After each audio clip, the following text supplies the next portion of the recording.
Assalamualaikum warahmatullahi wabarakatuh. Alhamdulillah, selalu kita memuji Allah subhanahu wa ta'ala, zat yang paling pantas untuk dipuji, dicintai, dihormati dan ditunduki.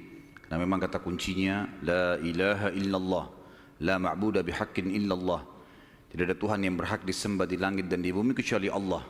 Dan dia telah menggantungkan segala kebutuhan kita, yang kita butuhkan untuk roda kehidupan di muka bumi dengan memuji namanya, Alhamdulillah. Maka sangat wajar kalau kita selalu mengucapkan kalimat yang mulia ini. Juga kita banyakkan salam hormat kita kepada manusia terbaik yang telah membawa kepada kita hukum halal haramnya Sang Pencipta, sehingga kita punya panduan hidup. Dan juga Sang Pencipta Allah telah menjadikan mengucapkan salam hormat kepada manusia terbaik ini sebagai ibadah buat kita dan pendekatan diri kepadanya. Juga dari sisi yang lain Sang Pencipta Allah bersama malaikatnya mengucapkan salam hormat kepada manusia terbaik ini. Maka sangat wajar kalau kita selalu mengucapkan salawat dan taslim kepada Nabi besar Muhammad sallallahu alaihi wasallam. Setelah panjang lebar kita jelaskan masuk Yahudi ke Jazirah Arab, Nasrani, bagaimana juga kekuatan dari Najasyi Afrika masuk ke Yaman, bagaimana Yaman dikuasai oleh Persia, kemudian bagaimana akhirnya wilayah Yaman masuk Islam. Kita akan masuk sekarang lebih dalam lagi membahas tentang kelahiran Nabi Sallallahu Alaihi Wasallam. Kita akan masuk mengerucutkan bahasan ke Mekah. Bahasan ini tentu akan saya mulai dari seorang tokoh Mekah bernama Qusay bin Kilab. Qusay bin Kilab. Qusay bin Kilab ini adalah salah satu keturunan dari Fikhir. Dan Fikhir adalah nama lainnya Quraisy. Jadi Quraisy itu julukan, karena si Fikhir ini seperti saya jelaskan tadi siang, kalau seseorang di negeri Arab atau suku Arab itu memiliki kelebihan fisik, kepintaran, kekayaan, keturunan, maka dinisbatkan suku padanya. Kebetulan dari turunan Ismail alaihissalam di Mekah dan turunan suku Jurhum, ada satu orang yang sangat menonjol bernama Fikhir, dan Fikhir ini karena dia menonjol maka diberikanlah nama lainnya Quraisy. Dinisbatkanlah suku Mekah namanya Quraisy. Salah satu turunan Fikhir ini yang merupakan turunan Ismail alaihissalam dan turunan suku Jurhum adalah Qusay bin Kilab. Kalau teman-teman masih ingat, di pertemuan kita pada bulan yang lalu saya pernah menekankan tentang kisah Mekah awalnya dihuni oleh suku Jurhum yang hijrah dari Yaman, kemudian tinggal bersama Hajar dan Ismail alaihissalam. Berjalan bertahun-tahun sampai Ibrahim dan Ismail alaihissalam meninggal dunia, datang satu suku Arab yang ingin merebut Mekah dan berhasil, namanya suku Khuza'ah. Masih ingat ya? Tidak ada suara, senyap, berarti memang lupa semua. Jadi suku Khuza'ah ini datang merebut, dan salah satu pimpinan Khuza'ah Amr bin Luhai yang memasukkan patung di Jazirah Arab di Mekah, gitu kan. Suku Khuza'ah ini berkuasa di Mekah sampai 500 tahun. Dan pada saat Jurhum dikalahkan oleh Khuza'ah, suku Jurhum sempat menimbun air Zam-Zam. Jadi 500 tahun mereka memimpin di Mekah, nggak ada sama sekali air. Kita bahas sekarang tentang keadaan satu orang tokoh ini, karena kalau panjang kita ceritakan panjang lebar Mekah ini cukup panjang, tokoh-tokohnya banyak, tapi saya ingin mengerucutkan ke Qusay bin Kilab. Qusay bin Kilab ini salah satu turunan Jurhum dan turunan Ismail alaihissalam. Dia sempat berpikir, bagaimana bisa ini setelah 500 tahun ya, bagaimana bisa Mekah ini yang tadinya dikuasai oleh suku dia Jurhum dan juga kakeknya Ismail alaihissalam direbut oleh Khuza'ah. Walaupun di Mekah itu suku Khuza'ah sama suku Jurhum sudah berbaur ya, karena sudah terlalu lama ratusan tahun, akhirnya mereka berbaur satu sama yang lain, tetapi tetap kekuasaan kerajaan di bawah kekuasaan Khuza'ah. Qusay bin Kilab lalu memperbaiki keadaan ekonominya. Dia berbisnis, dia berdagang, sampai Allah membukakan kekayaan yang sangat banyak. Pada saat itu teman-teman sekalian, Raja Mekah dari suku Khuza'ah bernama Hulail. Hulail ini memiliki seorang anak wanita, anak tertuanya, terkenal dengan kecantikannya, anak raja. Qusay bin Kilab datang dan melamar. Dan pada saat itu, dia orang kaya raya, dia punya kedudukan, dihormati di Mekah. Oleh Hulail diterima lamarannya. Selama ini, kalau suku Jurhum mau melamar suku Khuza'ah selalu ditolak umumnya. Karena memang ada persaingan dari dulu gitu kan. Mereka berbaur saling transaksi, kalau berdagang, bertetangga. Tapi pernikahan tidak. Pertama kalinya dari suku Jurhum diterima lamarannya. Itu adalah Qusay bin Kilab. Oleh Hulail, kepala suku sekaligus raja, kepala suku Khuza'ah sekaligus raja Mekah. Pada saat dia menikah dengan anaknya Hulail, Qusay ini menunjukkan yang terbaik, ya. Dia patuh, dia bantu mertuanya dan seterusnya, sampai mertuanya meninggal. Waktu mertuanya meninggal, Qusay menjalankan misinya. Dia lalu mengiklankan dan menobatkan diri menjadi raja Mekah pengganti mertuanya. Orang-orang yang dari suku Khuza'ah menolak. Bagaimana bisa kau jadi raja? Raja jelas dari Khuza'ah, kamu dari Jurhum, enggak boleh gitu. Maka pada saat itu terjadi perseteruan. Sampai akhirnya Qusay meminta pertolongan dari orang-orang sesuku dengan dia dari Jurhum, dan Khuza'ah juga berkumpul. Akhirnya terbentuk dua pasukan dan terjadi peperangan besar di Mekah. Pertumpahan darah yang sangat besar dan banyak sekali korban pada saat itu. Pada saat mereka melihat korban banyak sekali teman-teman sekalian, maka tokoh-tokohnya termasuk Qusay bin Kilab dan anak-anaknya Hulail yang merupakan ipar-ipar dari Qusay sendiri, mereka akhirnya sepakat, kita harus ada penengah nih yang mengambil hukum supaya jelas siapa yang memimpin Mekah. Maka mereka akhirnya sepakat menunjuk satu orang yang dituakan di Mekah pada saat itu, dan memang umurnya sudah sangat tua. Orang ini namanya Ya'mur bin Auf.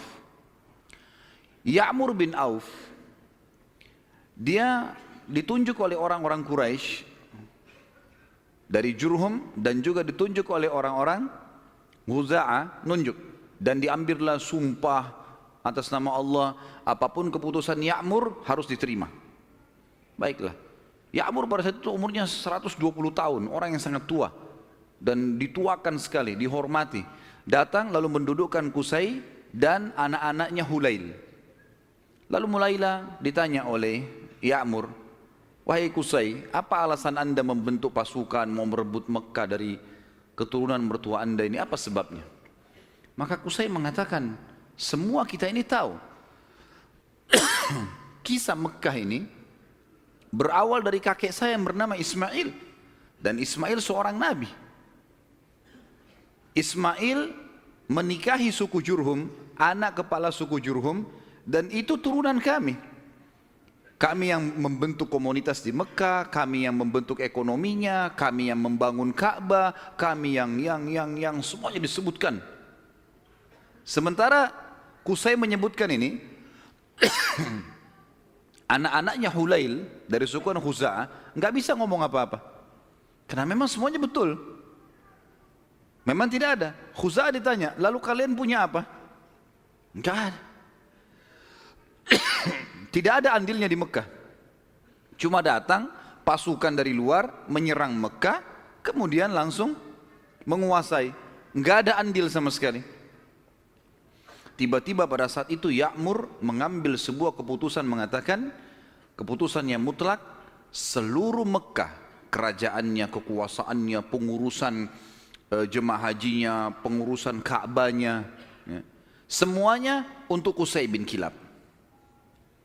Maka dengan keputusan ini teman-teman sekalian, Qusay bin Kilab menjadi Raja Mekah. Menjadi Raja Mekah. Dan pada saat itulah kerajaan yang sudah hilang 500 tahun dari keturunan Jurhum kembali. Pada saat itu Qusay melakukan banyak sekali perkembangan di Mekah, diantaranya dia membangun sebuah tempat namanya Darun Nadwa. Darun Nadwa ini oleh Qusay dibuat sangat luas, sangat besar, sebuah auditorium kalau kita sekarang sangat luas gitu kan. Tapi belum ada buku sejarah yang menyebutkan seberapa luas, seberapa dia menampung manusia. Tapi dari buku-buku sejarah disebutkan Darun Nadwa pada saat itu multifungsi. Dilakukan apa saja di situ. Pertemuan orang-orang Mekah, pertemuan tokoh-tokoh Mekah, sampai Qusay bin Kilab melarang siapapun orang Mekah menikah kecuali di Darun Nadwa. Harus di Darun Nadwa. Kalau anak bayi baru lahir, bawa ke Darun Nadwa. Pokoknya Darun Nadwa ini menjadi simbolnya Mekah. Termasuk juga pada saat orang-orang Quraisy ingin memerangi Nabi SAW, nanti kita akan belajar pada saat beliau mau hijrah pun ke Madinah untuk mau dibunuh, itu mereka kumpulnya di Darun Nadwa ini. Qusay bin Kilab pada saat sudah mulai tua teman-teman sekalian, dia memperhatikan di antara anaknya banyak sekali. Tapi ada dua orang yang menonjol, artinya anak pertama bernama Abduddar. Dan anak kedua bernama Abdul Manaf. Sudah hafal belum? Ngangguk-ngangguk saja. Allahu alam. Faham atau enggak tahu. Abduddar dan Abdul Manaf. Abduddar anak pertamanya si Qusay. Abdul Manaf anak kesekian. Saya tidak temukan anak keberapa, tapi Abduddar karena anak pertama biasanya kalau dinisbatkan nama seseorang adalah nama anak pertamanya. Jadi Qusay ini dipanggil Abu Abduddar gitu. Tapi Abduddar ini orangnya lemah secara fisik. Dia nggak punya keterampilan, nggak punya kepintaran, sehingga tidak punya kedudukan di tengah-tengah masyarakat. Sementara adik-adiknya semua, terutama Abdul Manaf, menonjol sekali. Punya suara, berdagang, majulah gitu. Maka Qusay ingin anaknya ini, Abduddar, punya kedudukan. Apa yang dia lakukan? Pada saat dia mau meninggal, dia tulis sebuah keputusan surat, kalau saya meninggal, semua kerajaan, semua pengurusan Ka'bah, jemaah haji, itu di tangan Abduddar. Waktu Qusay meninggal dunia, surat dibuka, ditemukan tertulis seperti itu, maka semua anak-anaknya patuh. Keputusan raja. Abduddar akhirnya menjadi raja. Berjalan waktu teman-teman sekalian, Abduddar wafat. Pada saat wafat, keturunan Abduddar mau melanjutkan kerajaan ayahnya, tapi turunan Abdul Manaf tidak setuju, nggak bisa. Abduddar ini, paman kami dulu ini, ayah kalian, itu dipilih oleh kakek kita semuanya, Qusay, karena dia nggak punya kedudukan dan kemuliaan. Sudah dikasih dan sudah berhasil. Sekarang nggak bisa kembali kepada kalian. Harusnya ini dibagi rata. Sampai mereka pada saat itu hampir perang satu sama yang lain. Sama lagi. Dicarilah hakim di antara mereka dan akhirnya kesimpulannya dibagi. Pembagian ini teman-teman sekalian adalah dibagi Abduddar khusus mengurus keturunan Abduddar, khusus mengurus semua yang berurusan dengan jemaah haji. Sementara Abduddar mengambil alih pengurusan Ka'bah dan Darun Nadwa. Sementara Abdul Manaf mengurus jemaah haji. Dibagi dua. Kita akan sedikit sisipkan di sini teman-teman sekalian kisah tentang Darun Nadwa ini yang tadi dibuat. Kita tinggalkan dulu sebentar tadi sampai ke masalah sudah pembagian Mekah. Abduddar mengurus Ka'bah dan juga Darun Nadwa. Haji itu Abdul Manaf, ya. Jadi haji ini maksudnya mengurus jemaah haji, kasih minum, kasih makan. Mereka dulu sukanya begitu. Dan mereka ini terkenal dengan dermawannya. Tidak boleh jemaah haji beli makanan, beli minuman, dikasih semua gratis. Seperti itulah. Darun Nadwa ini punya kisah unik sedikit. Saya khawatir lupa, maka saya sisipkan di sini. Darun Nadwa tadi yang dibuat oleh Qusay bin Kilab dan menjadi simbol Mekah. Kisahnya sangat unik teman-teman, kisah pembeliannya dan penjualannya. Jadi ada satu orang nanti jadi sahabat Nabi namanya Hakim bin Huzam radhiyallahu anhu. Sebelum masuk Islam, Hakim bin Huzam ini suka mabuk. Masih di Mekah di masa jahiliyah. Dia bersahabat dekat dengan pemegang kuncinya Darun Nadwa. Jadi yang bertanggung jawab. dari turunan Abdiddar. Waktu lagi mabuk sama-sama, si pemilik kunci ini mabuk luar biasa sampai nggak sadar sudah. Si Hakim bin Huzam bilang, kau mau jual nggak Darun Nadwa dengan saya? Kata temannya lagi mabuk, iya saya jual. Berapa harganya? Kata si mabuk ini bilang, dengan sekendi khamr. Kasih saya sekendi khamr, ambil Darun Nadwa. Hakim pada saat itu, dia tidak semabuk temannya nih.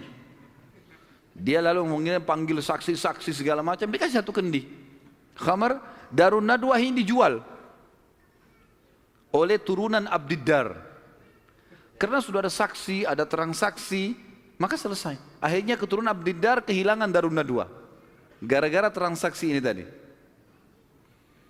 Ini Darun Nadwa teman-teman sekalian terus di tangan Hakim bin Huzam sampai beliau masuk Islam.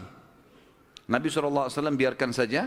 Di zaman Abu Bakar dia masih hidup, zaman Umar, zaman Uthman, zaman Ali, sampai di zaman kekhilafaannya Muawiyah radhiyallahu anhu majma'in, dinasti Umayyah yang pertama berdiri. Muawiyah anaknya Abu Sufyan. Abu Sufyan dulu tokoh Mekah kan gitu, radhiyallahu anhu majma'in, kan Abu Sufyan juga sempat masuk Islam di pembebasan kota Mekah. Maka pada saat itu Hakim bin Huzam di zaman Muawiyah menjual Darun Nadwa. Dijual sama dia dengan harga 100.000 dinar. Mahal sebenarnya, tapi Darun Nadwa ini kedudukannya besar di Quraisy. Muawiyah bilang, menghardik dia, hai Hakim, ngapain kau jual Darun Nadwa dengan harga 100.000 dinar? Itu bisa tidak ada nilainya. Peninggalan dari Qusay bin Kilab, gitu kan, raja pertama Mekah setelah 500 tahun ditinggalkan oleh Jurhum, gitu. Maka kata Hakim radhiyallahu anhu, wahai Amir Mukminin, sekarang kita sudah Muslim. Penilaian mulia dan bukan mulia itu bukan dari peninggalannya Qusay bin Kilab, tapi kita pengikut Nabi Muhammad SAW. Dan saya dulu demi Allah membelinya dengan sekendi khamr. Sekarang 100.000 dinar banyak sekali. Dan Anda menjadi saksi bersama dengan seluruh muslimin yang ada di sini, kalau 100.000 dinar ini saya sedekahkan di jalan Allah. Kisahnya begitu. Jadi kisah Darun Nadwa, karena tadi kita sempat singgung, ada proses pembelian lepas dari tangan keturunan Abdiddar dan bagaimana proses penjualannya setelah itu. Tentu sekarang sudah tidak ada semuanya ini, tapi ini kisah pada saat itu. Baik, kita kembali teman-teman sekalian ke kisah kita. Abdul Manaf, tadi kan Abdiddar sama Abdul Manaf. Sekarang Abdiddar sudah kita sebutkan, diantaranya mereka menguasai Ka'bah dan Darun Nadwa. Dan sudah dijual, tinggal Ka'bah, perawatan Ka'bah, kiswahnya segala macam urusan mereka. Abdul Manaf bertanggung jawab tentang jemaah haji, kan itu. Abdul Manaf ini teman-teman sekalian punya seorang anak bernama Hashim. Hashim ini punya anak bernama Syaibah. Garis bawahi nama Syaibah ini. Tadi sudah makan siang belum ini? Banyak nama yang harus dihafal nih. Kita kerucutkan bahasan tentang Abdul Manaf punya anak namanya Hashim. Hashim punya anak Syaibah. Garis bawah Syaibah ini. Kita akan bahas Syaibah ini. Hashim ini ayahnya Syaibah. Waktu menikah dengan istrinya, ibunya si Syaibah, karena mulianya, ini tradisi jahiliyah dulu ya, karena kedudukan si ibunya Syaibah ini tinggi di sukunya, anak kepala suku, maka ismah itu cerai di tangannya ibunya. Ibunya bisa menceraikan suaminya, hukum dulu. Berjalan waktu, meninggal Hashim. Syaibah ini ikut sama ibunya ke perkampungan ibunya. Ada satu ya, anaknya atau saudaranya Hashim ya. Saudaranya Hashim ini, jadi Abdul Manaf punya beberapa anak, diantaranya Hashim yang punya anak Syaibah, ada juga anaknya yang lain bernama Muttalib. Anaknya si Abdul Manaf ini. Muttalib ini namanya orang, ya. Muttalib ini datang ke perkampungan Syaibah, ibunya Syaibah, lalu dia berkata kepada ibunya, ini ayahnya Hashim sudah meninggal, tapi anak ini keturunan Qusay bin Kilab, ini turunan raja di Mekah. Jangan ditinggalkan di kampung sini, ikut ke Mekah dengan saya. Siapa tahu nanti dia punya kedudukan di Mekah. Kata ibunya nggak bisa, ikut sama saya. Akhirnya kena cekcok nih, tanda kutip di sini. Maka ibunya Syaibah bilang, ini kita suruh pilih aja dia. Si Syaibah ini mau ikut siapa? Nanti kalau saya sebutin julukannya Syaibah ini baru antum bilang, oh iya itu orangnya. Kata si ibunya, pilih aja, Syaibah suruh milih. Dia mau tinggal sama saya di sini atau ikut sama anda ke Mekah? Lalu Muttalib tanya di depan ibunya, hai Syaibah, ikut sama saya ke Mekah atau kamu tinggal sama ibumu? Kata Syaibah, saya ikut sama paman saya, ikut ke Mekah. Maka pergilah ke Mekah. Waktu itu Muttalib ini naik unta, dia membonceng di belakangnya Syaibah. Muttalib ini teman-teman dikenal di Mekah suka beli budak, ya. Maka setiap hari dia datang masuk Mekah bawa budak baru. Waktu Syaibah dibonceng oleh pamannya Muttalib ini, orang-orang Mekah kira si Muttalib beli budak baru.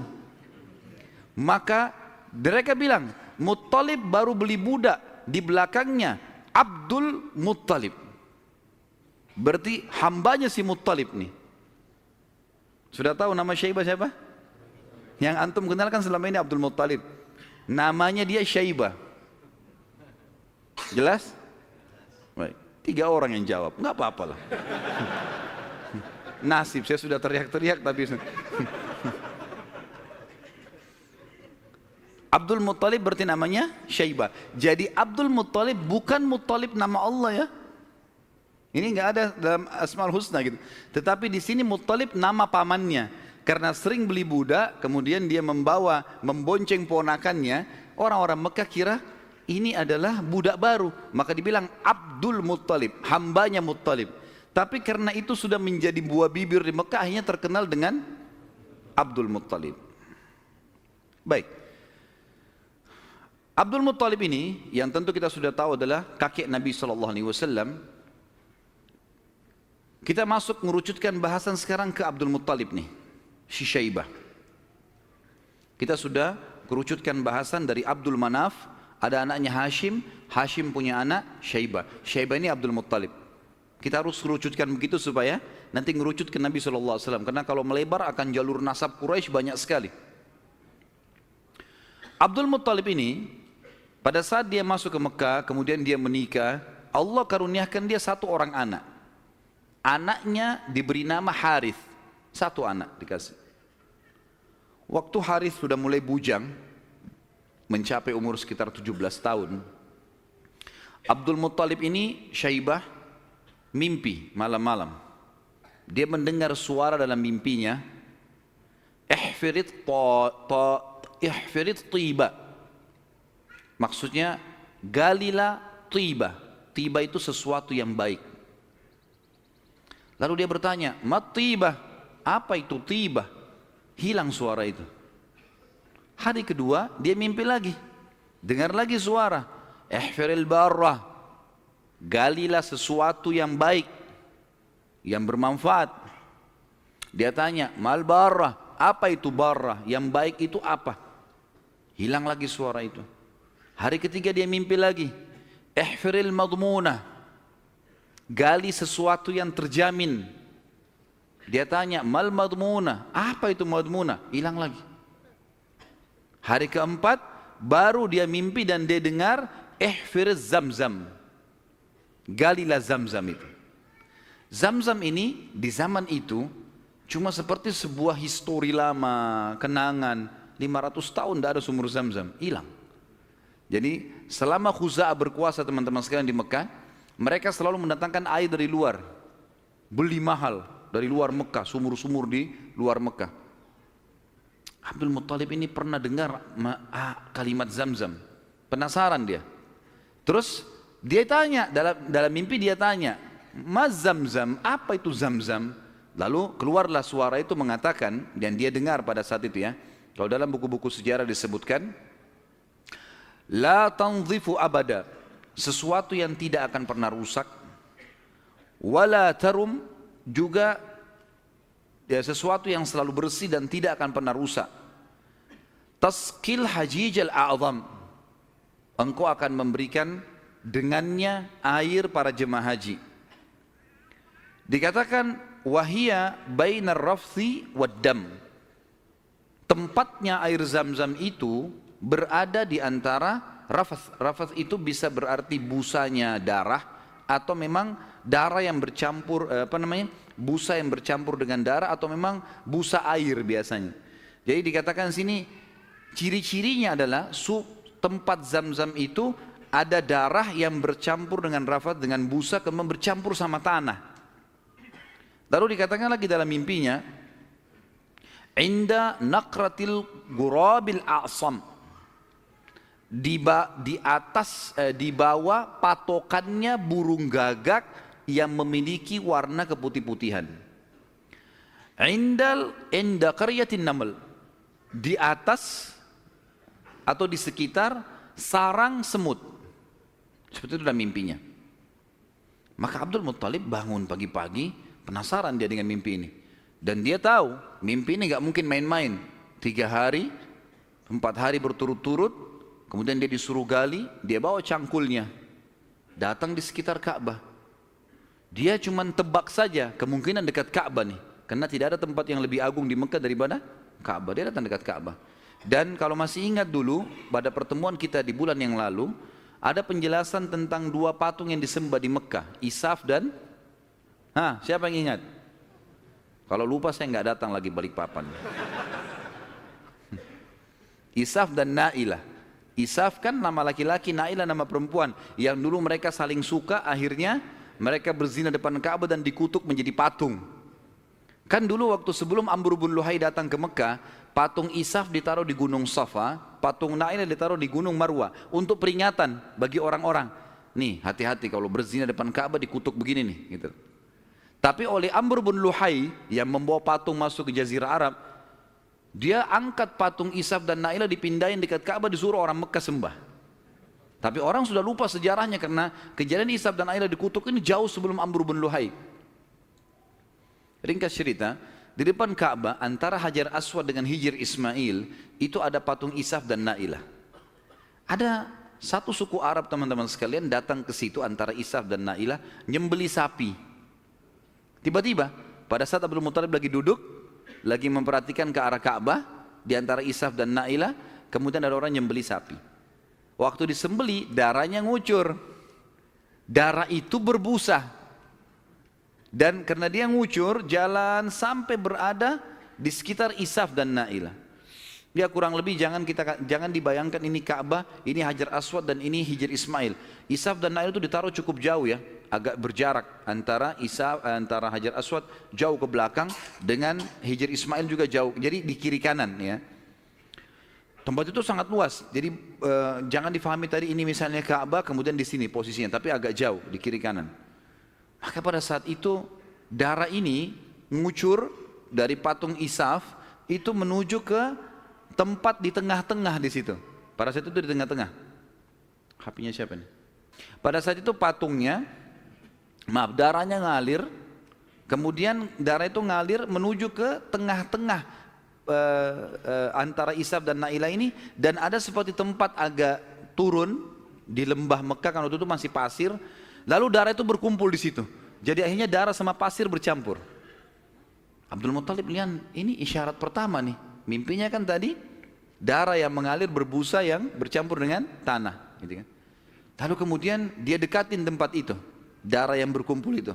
Dia temukan tiba-tiba ada burung gagak yang berwarna hitam. Burung gagak biasanya warna hitam ya. Tapi kalau ada burung gagak yang di bagian sayapnya itu ada beberapa bulu warna putih, namanya a'sam dalam bahasa Arab, gurabil a'sam. Maka dia lihat ada burung gagak. Burung gagak ini mengepakin sayapnya dan mematuk-matuk di atas sekitar darah itu. Dia lihat isyarat yang kedua. Isyarat yang ketiga adalah di situ ada sarangnya semut. Dia lihat ke dekat kakinya, ternyata ada beberapa ekor semut yang menggigit kakinya dia. Dia melihat ada lubang di situ. Maka dia bilang kepada anaknya Harith, saya mau menggali di sini. Siapapun jangan mengganggu saya. Maka dia angkat cangkulnya. Tapi kita jangan lupa, ini depan Ka'bah. Orang-orang lagi banyak tawaf waktu itu, walaupun banyak berhala. Dia angkat cangkul, orang jadi bahan perhatian. Tokoh-tokoh Quraisy pada datang semua. Lalu tokoh-tokoh Quraisy mengatakan, hai Abdul Muttalib, apa yang kau lakukan nih? Kata Abdul Muttalib kepada Harith, singkirkan mereka dari saya, sibukkan. Jangan sampai mereka dekatin saya. Terus saja Harith menyibukkan orang-orang Quraisy dan Abdul Muttalib terus saja mencangkul sampai ujung cangkulnya menyentuh bibirnya sumur itu. Sumur Zam-Zam. Dan dengan kuasa Allah, airnya muncrat keluar. Pada saat airnya muncrat keluar, Abdul Muttalib mengatakan, Allahu Akbar. Karena memang mereka menggunakan bahasa Arab dan kalimat Allahu Akbar itu sudah biasa mereka ucapkan. Gitu kan? Maka orang-orang Quraisy tahu kalau Abdul Muttalib sudah dapat target. Dan mereka kaget waktu lihat air muncrat. Air di depan Ka'bah. Selama ini selalu ambil dari luar. Ini kemuliaan abadi gitu kan. Maka tiba-tiba orang Quraisy datang, hai Abdul Muttalib, air ini kita punya sama-sama. Kata Abdul Muttalib, dari mana sama-sama? Saya yang mimpi, saya yang cangkul, saya yang dapat. Dari mana kalian punya sama-sama nih? Ribut nih. Abdul Muttalib bilang, ini punya saya. Quraisy bilang enggak, dikeroyokin Abdul Muttalib pada saat itu. Ribut, akhirnya mereka sepakat panggil hakim lagi. Ini hakimnya nih, cari penengah. Bagaimana caranya supaya ini bisa ditengahi, gitu kan? Insya Allah masalah di tengah ini kita lanjutkan habis salat Isya. Subhanakallahumma bihamdika asyhadu an la ilaha illa anta astaghfiruka wa atubu ilaik. Wassalamualaikum warahmatullahi wabarakatuh. Assalamualaikum warahmatullahi wabarakatuh. Alhamdulillah wassalatu wassalamu ala Rasulillah. Kita lanjutkan bahasan kita. Akhirnya Abdul Muttalib setelah menemukan sumur Zam-Zam, orang-orang Quraisy tetap menuntut untuk dibagi. Dan Abdul Muttalib bertahan. Nggak bisa nih. Saya mimpi, saya yang gali, saya yang temukan. Gimana kalian merasa punya hak di situ? Ribut, akhirnya dicarilah penengah. Dan pada saat itu mereka tidak lagi ke Ya'mur, tapi mereka pergi ke dukun Bani Sa'idah. Ada satu dukun wanita di Madinah, waktu itu disegani. Dan memang pada saat itu dukun-dukun ini luar biasa pengaruhnya. Pergilah Abdul Muttalib bersama dengan tokoh-tokoh Quraisy. Saya tidak temukan jumlah mereka berapa orang, tapi yang jelas mereka semuanya pergi ke sana. Tiba di kota Madinah, ternyata dukun tersebut pergi ke Khaybar, wilayah lain. Nanti akan ada bahasan masalah Khaybar, tapi yang jelas pergi ke Khaybar. Abdul Muttalib sepakat dengan teman-temannya, kejar aja tuh, kita ke Khaybar. Antara Madinah sama Khaybar cukup jauh dan ada padang pasir yang luas sekali. Mereka belum pernah ke Khaybar sebelumnya, jadi masih menerka-nerka jalan. Di tengah jalan mereka kehabisan air. Mau balik ke Madinah jaraknya jauh. Mau menuju ke Khaybar belum jelas tujuannya. Air habis. Panas lagi sangat terik pada saat itu. Mereka bermusyawarah, kira-kira bagaimana jalan keluarnya nih. Akhirnya orang-orang Quraisy selain Abdul Muttalib sepakat mengatakan, kayaknya kita pasti mati nih. Nggak ada air. Kembali ke Madinah bisa mati tengah jalan, menuju ke Khaybar juga nggak jelas bisa mati tengah jalan. Ya sudahlah, kita pasti mati, lebih baik kita gali kubur saja.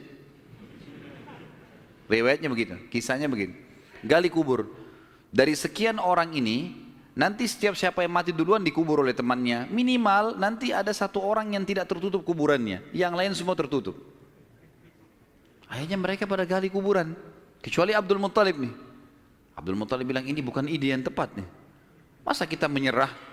Lebih baik coba kita cari jalan. Teman-temannya bilang percuma mau kemana? Abdul Muttalib naik ke atas untanya. Begitu untanya bergerak, dari pijakan kakinya untanya Abdul Muttalib keluar muncrat air di padang pasir itu. Keluar mata air. Lalu Abdul Muttalib melihat, dia turun dari untanya, dia minum airnya, untanya dikasih, lalu diajak teman-temannya, ayo ini ada air minum. Teman-temannya heran, di padang pasir ada air.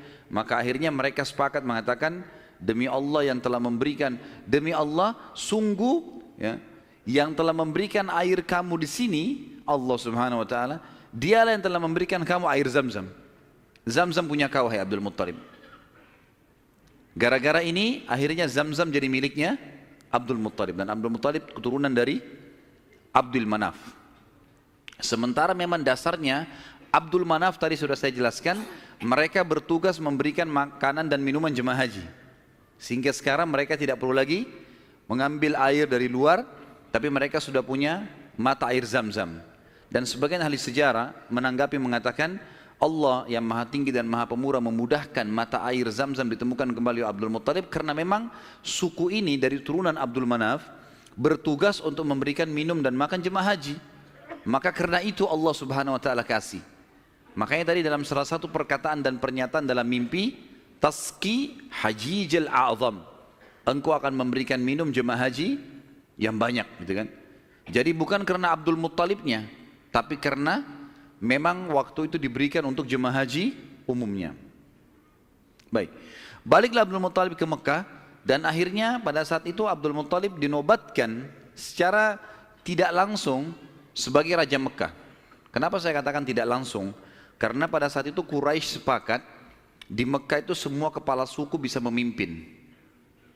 Bisa memimpin.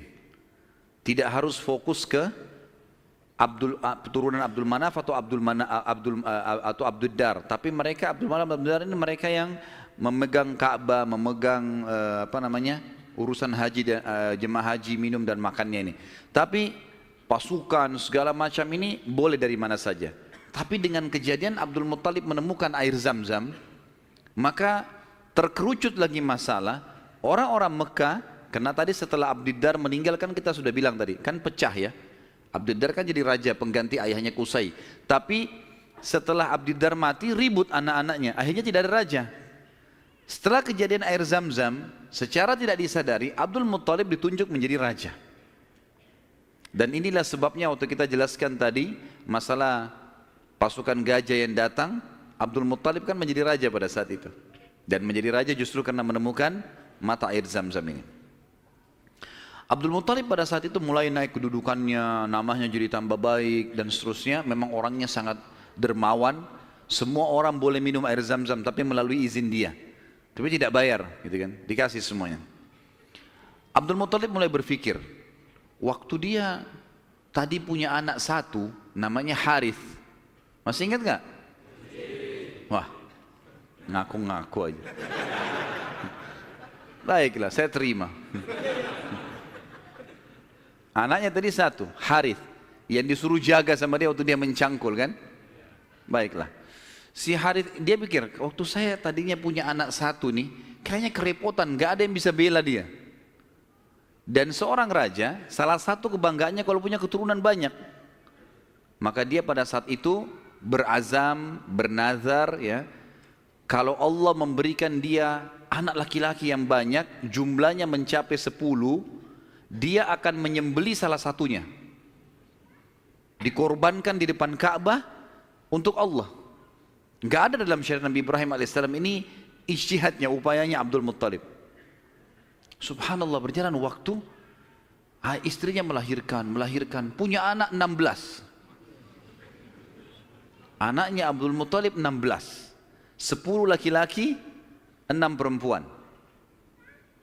Laki-laki yang 10 ini, yang paling pertama tentu ada namanya Harith ya. Kemudian ada, jadi dari 10 ini kita bagi 6 ini meninggal sebelum masa kenabian, 4 mendapatkan masa kenabian. Dari 10 anak Abdul Muttalib yang laki-laki, ada 6 yang meninggal sebelum fase kenabian, sebelum penobatan Nabi SAW menjadi Nabi. Ini paman-paman Nabi semua ya. Dan ada 4 yang mendapatkan fase atau masa kenabian. 6 orang yang tidak dapat masa kenabian ini tentu dimulai dari Harith tadi, anak pertamanya Abdul Muttalib. Kemudian tentu ada beberapa nama ya, saya sebutkan Harith, Dirar, Hijir, Muqaddam, Zubair. Dan yang keenam Abdullah, ayahnya Nabi SAW. Abdullah ini sebenarnya anak paling bungsu dari Abdul Muttalib, anak ke-10. Anak ke-10 dari 10 anak laki-lakinya ya. Maka 6 orang ini meninggal sebelum masa kenabian. Harith, Dirar, Hijir, Muqaddam, Zubair dan Abdullah. Dan ada 4 orang hidup sampai masa kenabian. 2 beriman, 2 kafir. Yang beriman adalah Hamzah dan Abbas radhiyallahu anhuma. Ini sempat beriman pada Nabi SAW dan mulia. Hamzah bahkan menjadi pimpinan para syuhada, mati syahid mulia di perang Uhud. Dan Abbas hidup sampai setelah Nabi SAW meninggal pun, sampai di zaman Khilafah Umar. Ya, kan? Kemudian ada dua yang hidup di masa kenabian tapi kafir, enggak beriman. Abu Talib dan Abu Lahab. Ya. Abu Talib ini nama lainnya dia Abdul Manaf. Diambil dari nama kakeknya, tapi terkenal dengan Abu Talib. Abu Lahab julukan namanya Abdul Uzza. Dan kita tahu surah Al-Masad turun pada Abu Lahab ini. Ya. Paman Nabi SAW, benci sekali dengan Nabi, benci dengan dakwah. Nanti akan kita ceritakan kisahnya di pertemuan akan datang. Yang jelas ini 10 orang anak laki-laki Nabi SAW. Kemudian ada 6 orang anak perempuan. Yang pertama Sofia. Sofia ini ibunya Zubair bin Awam radhiyallahu anhu. Dan Sofia nanti akan kita ceritakan kisahnya luar biasa, pemberani perempuan ini, gitu kan? Dan dia mendidik Zubair bin Awam dengan sangat tegas. Jadi kalau dia jalan, dia membawa Zubair, dia latih di tempat gelap, sengaja dia diam. Kalau Zubair nangis ditinggalin, dibiarin. Karena mau dilatih. Orang-orang semua pada hardik, hai Sofia, kenapa kau gitu kan anakmu? Saya mau dia jadi pemberani. Dan betul-betul jadi pemberani Zubair. Zubair itu di peperangan-peperangannya, kalau teman-teman ikuti ceramah saya di YouTube, ada serial sahabat di antara Zubair bin Awam itu luar biasa. Kalau pasukan lagi berhadapan, dia maju ke depan musuh. Jadi musuh di depan ini, kemudian dia di depannya. Tunggu takbir di belakang, dia serang duluan, sendirian. Luar biasa beraninya, radhiyallahu anhu. Ibunya namanya Sofia, tante Nabi SAW. Dan ini sempat masuk Islam di tangan Nabi SAW. Kemudian ada Ummu Hakim, ada Atiqah, ada Umaymah, ada Arwah dan Bar. Kita masuk sekarang ke masalah, kembali ke mana Abdul Muttalib. Abdul Muttalib ini anak terakhirnya yang ke-10 adalah Abdullah. Dan itu ayah Nabi SAW. Abdul Muttalib kan tadi sudah saya bilang dia nazar, kalau punya 10 anak laki-laki, dia akan korbankan salah satunya kan. Lalu dia datang ke dukun di Mekah, dan dia berkata pada dukun itu, acaklah nama anak-anak saya. Tradisi mereka pada saat itu suka sekali mengundi nasib. Kalau di dalam agama kita disebutkan tradisi mereka namanya tatayur, menggandun nasib sama benda atau sama burung. Orang-orang Arab itu kalau orang Quraisy dulu, mereka kalau mau safar, mereka ambil bulu, kemudian mereka tulis safar. Bulu yang kedua tidak safar, bulu ketiga kosong. Dimasukin dalam kotak, kemudian dia ambil salah satunya tidak sambil tidak dilihat. Kalau keluar kata-kata safar, dia yakin di perjalanannya aman. Tradisi jahiliyah, mereka salah pada saat itu tentunya. Kemudian kalau keluar tidak safar, mereka tidak boleh safar. Kalau mereka safar berarti kena musibah. Kalau keluar bulu yang tidak ada tulisannya, maka dia ulangi. Ada cara yang lain sampai dapat safar atau tidak safar ya. Kalau ada tradisi yang lain adalah kalau mengacak nama, maka mereka menulis nama di batu, lalu batu ini dibalik, kemudian ditaruh lalu diacak, dikeluarkanlah. Kalau mereka butuh sesuatu dengan cara seperti itu, ya. Dan ini ditarik dalam hampir setiap kehidupan mereka, mau beli rumah, mau apa saja selalu ditulis di batu, terus diacak di batu, itu mengundi nasib dengan itu. Abdul Muttalib datang kepada satu dukun mengatakan, tulis nama anak-anak saya laki-laki ini, semua dari Harith sampai Abdullah, tulis semuanya 10 orang, acak. Siapa yang keluar namanya, itu yang saya korbankan. Dan kalau nama Abdullah selamat, tidak keluar, maka saya langsung eksekusi. Karena Abdullah anak paling bungsu dan paling disayang oleh ayahnya Abdul Muttalib. Seperti itulah. Baik, diacaklah batu ini, diambil batu, keluar namanya Abdullah. Abdul Muttalib berat sebenarnya, ini anak paling bungsu disayang. Musyawarah sama anak-anaknya gimana? Nggak apa-apa ya, acak aja lagi. Acak lagi, yang kedua kali namanya Abdullah lagi. Sampai 3 kali. Namanya Abdullah terus yang diambil, keluar. Padahal ini batu diacak 10 nama. Kata Abdul Muttalib, berarti sudah memang anak ini nasibnya. Bawa Abdullah. Dibawalah Abdullah ini ke depan Ka'bah, ditaruh di atas sebuah batu. Biasanya mereka taruh di situ sembelihan. Taruh kambing, taruh apa, dipegang. Di atas batu itu baru mereka sembelih untuk berhala-berhala gitu kan. Ditaruhlah Abdullah, mau disembelih sama dia. Ikat tangannya, ikat kakinya, angkat pedang, mau disembelih. Orang-orang Quraisy lihat, apalagi yang Abdul Muttalib buat nih. Datang tanya, hai Abdul Muttalib, apa yang kau lakukan? Saya sudah nazar, kalau Allah kasih saya 10 anak, saya sembelih salah satunya.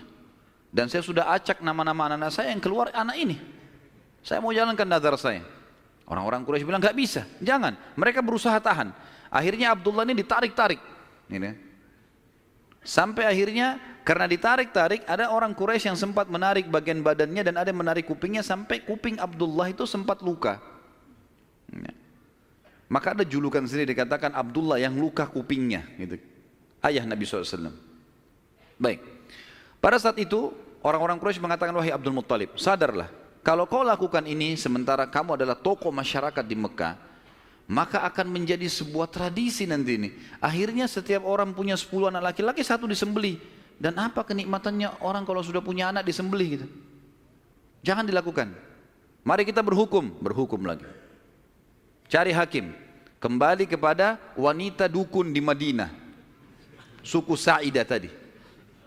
Yang tadi pada saat pertama mau cari air Zam-Zam, mau miliknya siapa air Zam-Zam, kan mereka ke Madinah. Tapi dukunnya kan pergi ke Khaybar, nggak ketemu. Tidak sempat ketemu, akhirnya dapat air dari telapak kaki untanya Abdul Muttalib. Sekarang enggak, mereka pergi lagi ke sana ke Madinah, ketemu sama dukun itu. Tanya, bagaimana nih? Tentu ini bukan kita sedang mempromosikan dukun, dukun haram dalam agama. Setelah Islam datang enggak ada dukun ini. Kata Nabi SAW, siapa yang datang kepada dukun bertanya saja, bertanya. Terka tangannya, terka apa segala macam, tidak diterima sholatnya 40 hari. Yang datang bertanya percaya kufur kepada apa yang diturunkan kepada Muhammad SAW. Tapi kita sedang merentet histori pada zaman itu ya. Baik, pada saat itu teman-teman sekalian, dukun ini tanya, berapa dia? Dia itu denda. Berapa dendanya orang di Mekah Quraisy kalau ada yang membunuh? Kata Abdul Muttalib 10 ekor unta. Jadi kalau orang membunuh, supaya dia tidak dibunuh, dia harus bayar ke walinya orang yang dibunuh 10 ekor unta. Kata si dukun, tulis namanya Abdullah di batu, tulis juga 10 ekor unta di batu yang lain. Balik, acak. Ini ngundi nasib terus ini. Acak. Waktu diacak, kata dukunnya, kalau keluar namanya Abdullah, supaya Abdullah selamat, tambah batu yang ketiga, tulis 10 ekor unta lagi. Sampai Abdullah selamat. Kalau keluar nama unta, nah baru untanya, baru Abdullah selamat. Ditaruh batu 10 ekor unta sama Abdullah, diacak namanya Abdullah keluar. Tambah batu 20 ekor unta sekarang, 10, setiap batu 10 ya. 10 ekor unta batu kedua, keluar lagi namanya Abdullah. Terus sampai 10 batu. Sampai akhirnya ada 10 batu, semuanya tertulis 10 unta, satu namanya Abdullah. Waktu diacak setelah 10, diangkat keluar namanya Abdullah. Dan ini pastilah 10 batu semuanya unta gitu kan. Semestinya secara rasional gitu ya. Tapi ini pada saat itu keyakinan orang. Abdul Muttalib bilang, saya enggak percaya, saya belum puas nih. Coba acak lagi, diacak lagi, diambil unta sampai 3 kali. Kata Abdul Muttalib, baiklah. Kalau begitu saya akan sembelih itu 100 ekor unta. 100 ekor unta. Karena setiap batu 10, ada 10 batu, maka 100 ekor unta. Pada saat itu akhirnya dengan kejadian ini Abdullah selamat dari sembelihan atau dikurbankan. Dan Nabi SAW berkata dalam sebuah hadis, Ana ibnu Zabihain. Saya keturunan dari 2 orang yang hampir disembelih. Ismail alaihissalam oleh ayahnya Ibrahim dan Abdullah oleh ayahnya Abdul Muttalib. Baik. Berjalan waktu teman-teman sekalian, Abdullah tumbuh besar dan mulai menjadi seorang pemuda yang cerdas, yang pintar, membantu ayahnya. Maka oleh Abdul Muttalib dinikahkan, dan dinikahkan oleh seorang wanita yang bernama Aminah. Dan Aminah dari turunan Abdul Manaf juga, jadi satu jalur, masih sepupu dengan Abdullah. Hanya saja dari Aminah ini, dari paman-pamannya Aminah itu dari penduduk asli Madinah, dari Aus dan Khazraj, dari suku Ansar di Madinah. Maka Nabi SAW di sini memiliki jalur dari 2 kota suci, Mekkah dan Madinah. Pada saat sudah selesai melahirkan, baru menikah, beberapa hari kemudian ada tanda-tanda kehamilan di Aminah. Kemudian Aminah pun sempat melihat di dalam mimpinya pada saat akan melahirkan atau pada saat hamil besar, melihat dalam mimpinya ia bermimpi bayi dalam kandungannya ini menyebarkan cahaya, dan cahaya itu menyebar ke seluruh muka bumi. Sebagian athar menyebutkan sampai ke Busra. Busra ini wilayah Irak sana, wilayah Persia gitu. Dan dia juga mimpi mengucapkan dalam mimpinya kalimat u'idzuhu billahil azim min kulli syarrin wa min kulli ainin wa min kulli hasid. Wa min kulli hasid. Tidak ada kata-kata ainnya.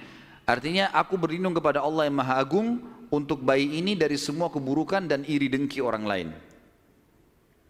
Berjalanlah hamil tersebut. Pada saat berumur beberapa bulan, ada sebagian ahli sejarah menyebutkan sekitar 6 bulan hamilnya Aminah di Nabi SAW dalam kandungan beliau, maka meninggallah Abdullah. Maka Nabi SAW jadi yatim sebelum lahir. Setelah itu Nabi SAW lahir, yang paling banyak dinukil oleh para ahli sejarah 12 Rabiul Awal di tahun gajah. Sudah kita sebutkan tadi, tahun gajah kejadian Ashabul Fil, dan tepatnya 50 hari setelah kejadian gajah itu, penghancuran gajah, 50 harinya disitulah lahir Nabi sallallahu alaihi wasallam. Ada yang perlu kita sebutkan teman-teman sekalian, walaupun sebenarnya menyebutkan ini bukan berarti Nabi SAW membutuhkannya, tidak sama sekali. Nabi SAW jauh lebih mulia daripada tanda-tanda ini.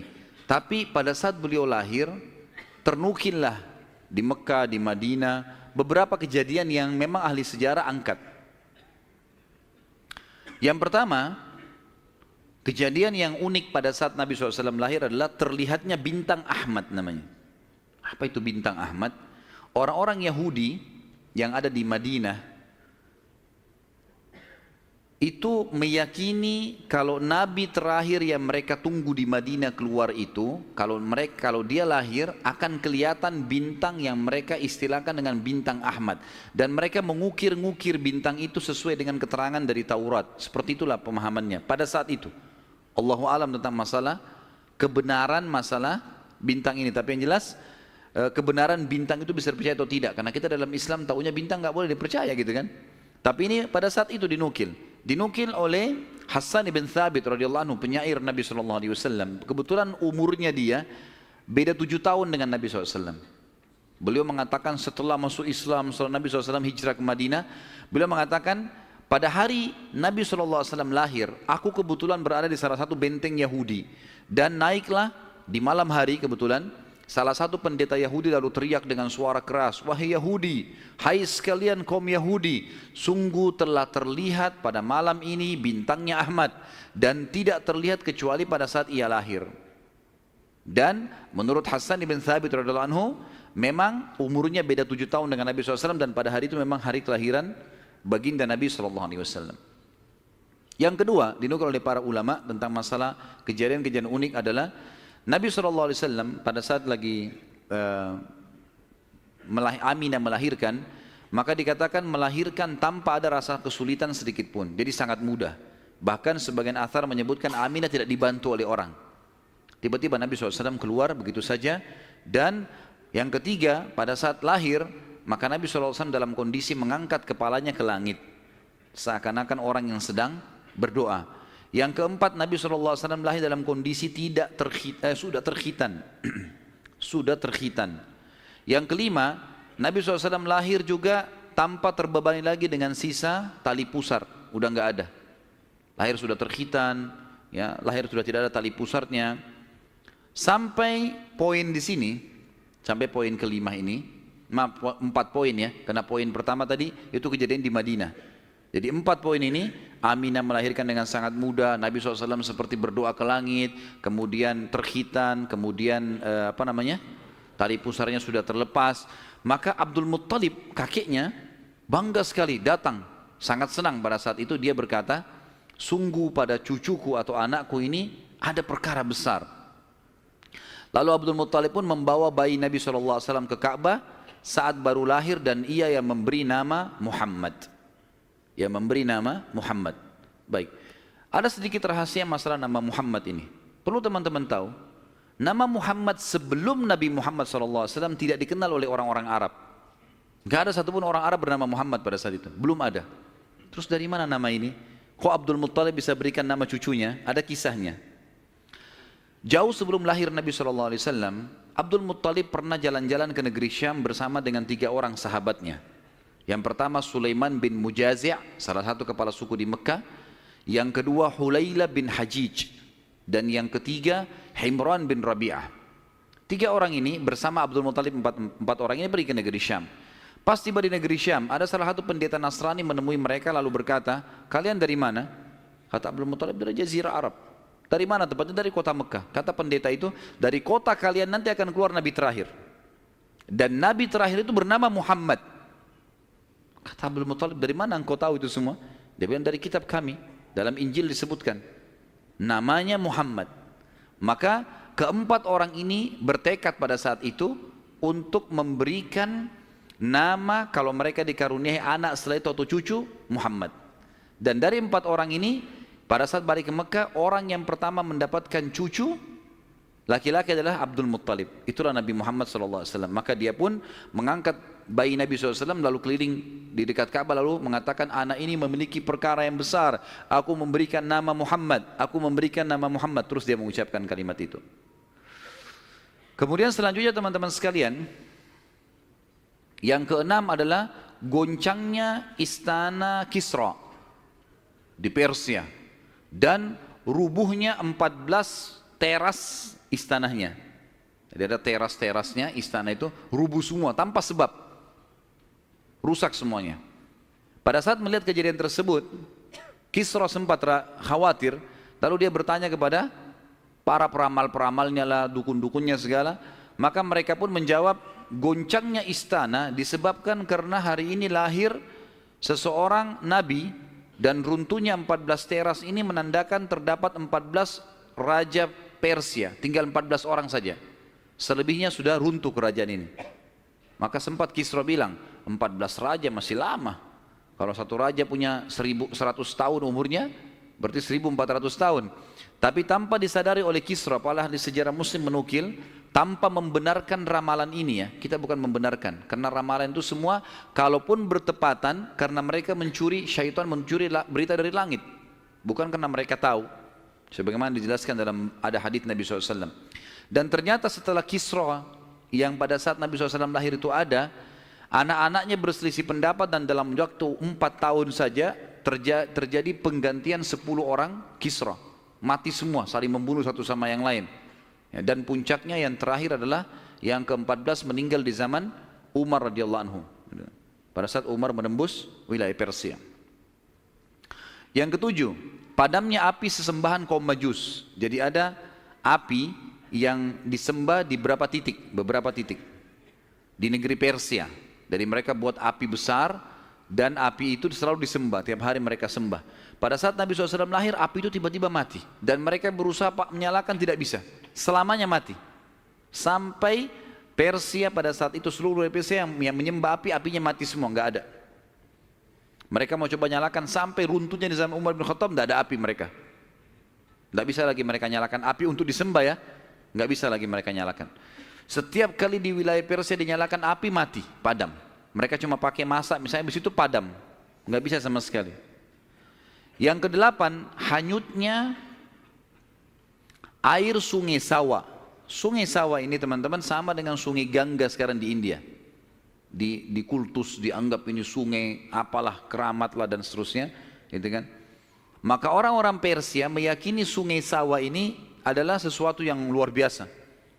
Kalau ada yang mati, mereka bakar, lalu mereka lempar debunya di situ, airnya diambil, dianggap suci, apalah segala macam. Subhanallah, karena sungai ini selalu ditaruh tumbal segala macam. Waktu Nabi SAW lahir, air sungai ini hilang. Nggak ada airnya sama sekali, kering. Sampai sungai Sawa dilupain udah, nggak ada lagi sungai. Namanya memang sungai Sawa. Yang kesembilan, dan ini agak sedikit kita titik beratkan adalah kisah Halimah As-Sa'diyah. Tradisi orang Arab dulu teman-teman sekalian, terutama orang-orang Quraisy, setiap bayi lahir, selalu dititipkan untuk disusui dan dibesarkan selama 2 tahun di luar kota Mekah, tepatnya di padang pasir. Ada alasan kenapa mereka titipkan anak-anak mereka ke padang pasir sama orang-orang Badui. Yang pertama, agar bahasa Arab fusha anak-anak mereka terjaga. Apa itu bahasa Arab fusha? Bahasa Arab ada 2 macam. Ada bahasa Arab fusha, bahasa aslinya bahasa Arab, dan itu Al-Quran dalam bahasa fusha. Kalau kita belajar bahasa Arab di pesantren atau di kampus-kampus, bahasa Arab yang dipakai bahasa Arab fusha. Dia punya grammar rapi. Gitu. Ada bahasa ammiyah, yang kedua, bahasa pasar. Ini bahasanya dialeknya berbeda-beda, Mesir berbeda, Tunis berbeda, Saudi berbeda, dialek bahasa pasarnya berbeda. Ini tidak punya grammar, lebih teracak.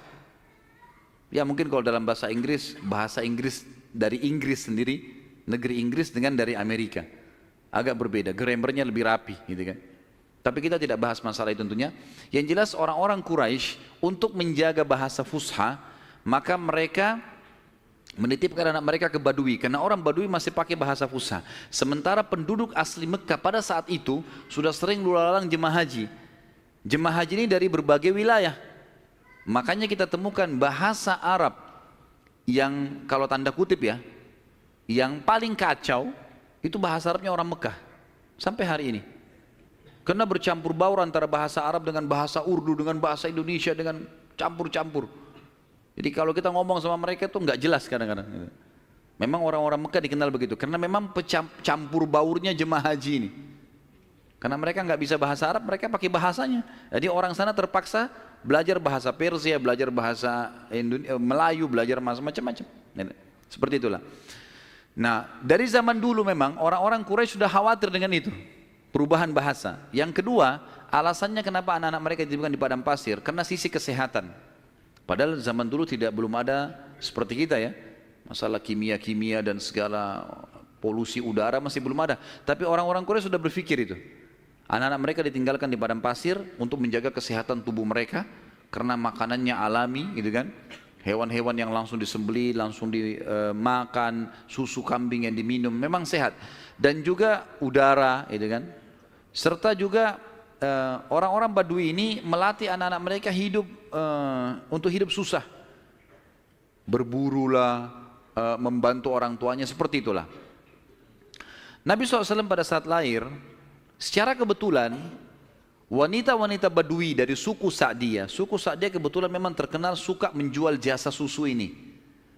Banyak ibu-ibu mereka, wanita mereka yang baru melahirkan, air susunya banyak, mereka pun pergi ke Mekah atau ke kota-kota lain nawarin jasa. Ada yang mau nggak titipin anaknya 2 tahun, kemudian nanti bayar upah gitu.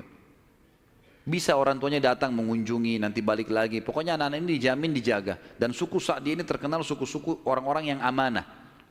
Maka orang tidak ragu nitipan anaknya. Datanglah beberapa wanita dari Sa'diyah, di antaranya Halimah. Halimah Sa'diyah ini bersama dengan suaminya bernama Harith. Mereka sama-sama rame-rame datang, dan kebetulan kehidupan Harith dan Halimah ini pas-pasan, orang miskin lah. Di rumahnya itu bangunan tua, ada seekor unta yang kurus dan ada 2 ekor jantan dan betina kambing, tapi dua-duanya juga kurus, tidak produktif lagi. Dan Halimah dan Harith punya anak banyak. Mereka akhirnya mengadu nasib pergi ke Mekah. Saat tiba di Mekah, mereka kelilinglah nawarin jasa. Biasanya kalau sudah datang wanita-wanita ini, orang-orang ibu-ibu Mekah pada datang nih tawarin anaknya dan seterusnya. Mereka keliling-keliling, semuanya menawarkan diri kepada orang-orang kaya karena akan dibayar. Dan pada saat mereka melewati Nabi SAW, mereka menolak. Karena pada saat itu mereka tahunya Nabi SAW tidak memiliki ayah. Abdullah meninggal waktu umur 6 bulan. Siapa yang mau tanggung nih? Abdul Muttalib waktu itu betul Raja Mekah, tapi Abdul Muttalib ini sibuk membiayai jemaah haji ya, dan memang tidak bisa. Intinya orang-orang perempuan-perempuan saat dia tidak mau menerima Nabi SAW. Semua bawa anak, mau pulang ke kampungnya, tinggal Halimah yang tidak dapat. Lalu suaminya bilang, si Harith, hai Halimah, coba seandainya kamu ambil anak yatim itu, siapa tahu baik buat kita. Maka Halimah pun mengatakan, baiklah, daripada kita pulang dengan tangan kosong, Lebih baik kita ambil. Subhanallah, begitu Halimah pegang Nabi SAW, di situ terjadi keberkahan. Waktu datang ke Mekah, Halimah menunggangi keledai, keledainya kurus sekali dan selalu lambat di belakang. Sampai teman-temannya Halimah kayak ngolok-ngolok, "Hai Halimah, cepatlah, keledaimu melambatkan kami." Gitu. Dan keledai-keledai yang lain bisa 2 orang naikin, keledai Halimah nggak bisa. Jadi Harith selalu megang saja talinya gitu. Waktu dia mengambil Nabi SAW, kejadian aneh yang pertama, yang unik. Bukan aneh, tapi unik ya.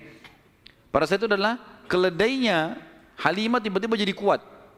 Dan pada saat Halimah naik, karena tidak bisa dikontrol, maka Harith pun naik di atasnya, di keledai ini, dan larinya kencang sekali, ninggalin teman-temannya. Sampai teman-temannya Halimah bilang, "Hai Halimah, itu keledai tadi yang kamu pakai ke Mekah." Dia bilang, "Iya, tapi kita nggak bisa kontrol, ini lari kencang sekali keledainya." Lalu kemudian pada saat tiba di sana, Halimah memiliki tadi saya bilang seekor unta betina yang lemah. Tiba-tiba saja waktu tiba di rumah dilihat untanya gemuk. Ini baru 2-3 hari ditinggalkan, nggak ada yang urus, gemuk sekali untanya.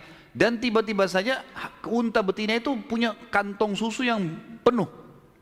Sehingga Halimah sama Harith memerahnya, dan setiap habis diperah penuh lagi. Biasanya unta butuh makan, minum dulu baru penuh, ini enggak. Setiap habis diperah penuh lagi. Dia minum dengan anaknya, dengan istrinya, si Harith ini dengan Halimah minum, kemudian anak-anaknya, dan bahkan sempat dibagi-bagi ke teman-temannya, tetangganya. Karena penuhnya, setiap diperah, kasih lagi, penuh lagi. Begitu terus. Ya. Kemudian 2 kambing, jantan dan betina yang kurus juga tadi, tiba-tiba gemuk, dan tiba-tiba betinanya hamil dan punya anak, dan akhirnya menjadi banyak. Karena banyak, oleh Halimah dan Harith dijuallah beberapa ekor domba ini, dapat duit, dibeli unta jantan, lalu diternak lagi unta jantan ini sama yang betina.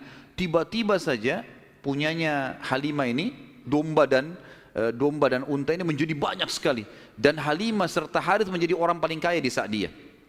Sampai akhirnya Halimah tidak butuh lagi untuk mengambil anak-anak yang disusui. Berkah luar biasa.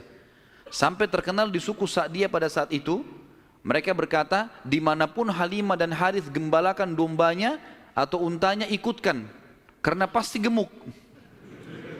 Dan memang betul, kalau ikut digabungkan berdekatan dengan gembalanya mereka, jadi hebat, jadi bagus, jadi subur. Jadi begitu luar biasa berkahnya. Halimah berkata, dinukil dalam buku-buku sejarah tentunya, Muhammad telah tumbuh tidak alami, bukan seperti anak-anak sebayahnya. Pada saat dia umur 2 tahun, perilakunya dan pemahamannya sudah seperti anak 6 tahun. Mudah diberikan penjelasan, tidak suka membuat marah, banyak hal-hal gitu. Saat tiba masa pengembalian, sudah umur 2 tahun, Halimah dan Harith pergi membawa Nabi SAW ke Mekah untuk dikembalikan pada Aminah, tapi mereka memohon-mohon, "Tolonglah hai Aminah, biarkanlah tinggal bersama kami. Anak ini kami akan jaga, lihat sehat Muhammad, gak ada masalah." Karena mereka lihat berkahnya. Dan kami tidak butuh bayaran, gak usah bayar. Muhammad ini waktu datang luar biasa, kejadiannya begini, segala macam. Baiklah, kata Aminah, silahkan. Dibawa, tentu Aminah ini bolak-balik ya, ngelihat anaknya, balik lagi, tapi tinggal di sana. Sampai akhirnya Nabi SAW tinggal di suku Sa'diyah sampai umur 6 tahun. Sampai umur 6 tahun. Nah, di umur 6 tahun ini teman-teman ada kejadian. Waktu Halimah lagi masak, tiba-tiba saja dari kejauhan anaknya lari. Jadi ada anak Halimah laki-laki dan perempuan yang kurang lebih sebaya dengan Nabi SAW. Ada yang lainnya tentu sudah besar-besar. Nah, si laki-laki ini yang lebih tua dari Nabi SAW lari-lari mengatakan, "Wahai ibu, saudaraku dari Quraisy telah dikeroyokin oleh 2 orang. Lihatlah." Maka Halimah ketakutan, keluar dari rumahnya, minta anaknya mana, tunjukin tempatnya, ditunjukin tempatnya. Begitu dilihat, ternyata Nabi SAW memang tergeletak di tanah. Lalu Halimah nanya, "Hai Muhammad, apa yang terjadi dengan kau?" Dalam riwayat-riwayat Bukhari itu umpamanya disebutkan ya, bahwasanya Nabi SAW mengatakan, ya, pada saat itu telah datang kepadaku 2 orang laki-laki yang menjatuhkanku ke tanah, kemudian membelah dadahku dan mengeluarkan sesuatu yang hitam darinya. Lalu kemudian menutupnya kembali. Nabi SAW dengan polos jawabnya gitu. Maka Halimah pun membuka baju Nabi SAW dan menemukan memang ada bekas jahitan. Karena ketakutan, Akhirnya Halimah bersama Harith membawa pulang Nabi SAW ke Mekah. Hai Aminah, ini anakmu, ini masih sehat, ya, utuh, nggak ada apa-apa, ambillah kembali. Aminah kaget, kenapa kalian kembalikan?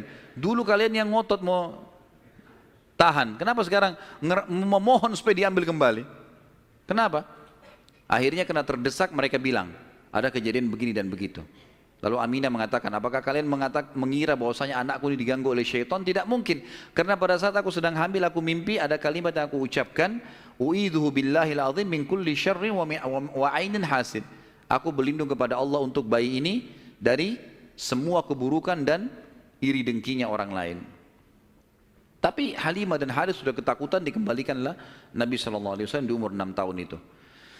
Di umur 6 tahun ini dia kembali ke pangkuan, Nabi SAW kembali ke pangkuan ibunya Aminah. Tepatnya beberapa bulan setelah kembali, Aminah mengajak Nabi SAW mengunjungi paman-pamannya Aminah di Madinah.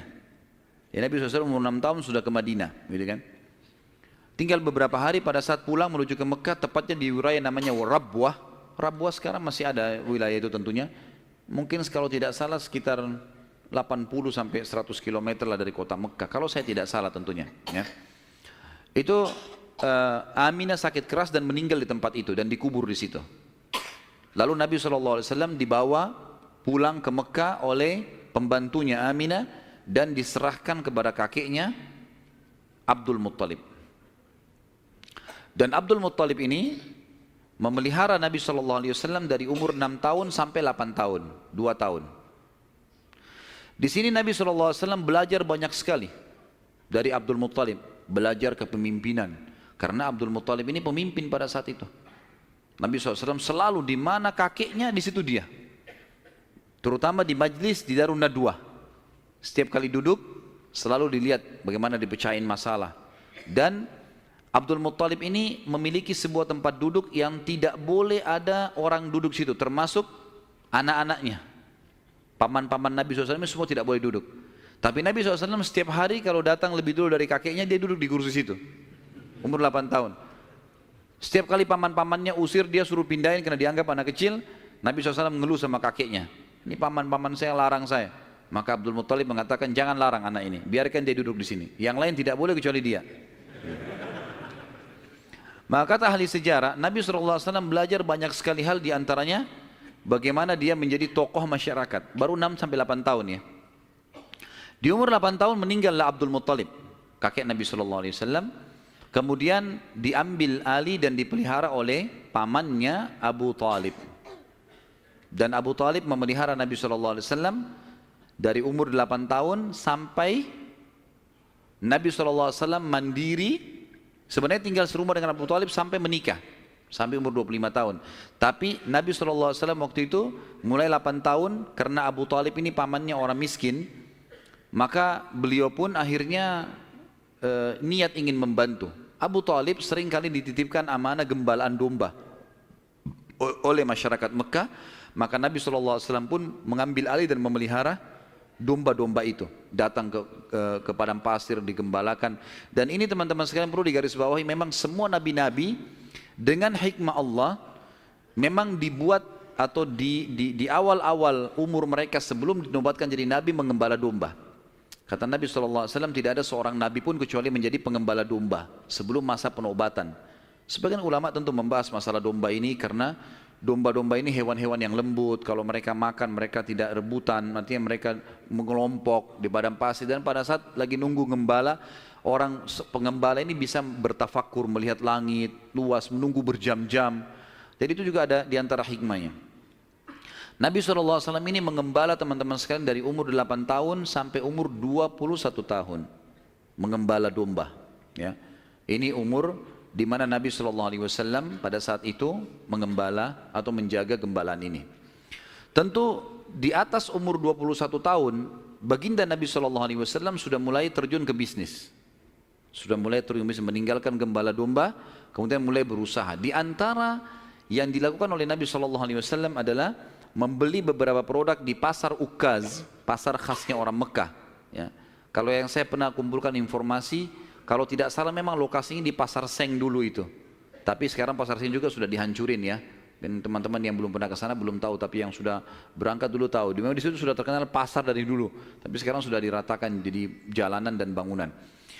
Nabi SAW mulai di umur 21 tahun berdagang, dan di hari pertama beliau berdagang, beliau mengambil barang-barang kemudian beliau menjualnya. Ada satu orang yang datang membeli dagangan Nabi SAW, membeli dagangan Nabi SAW. Orang ini dari luar Mekah.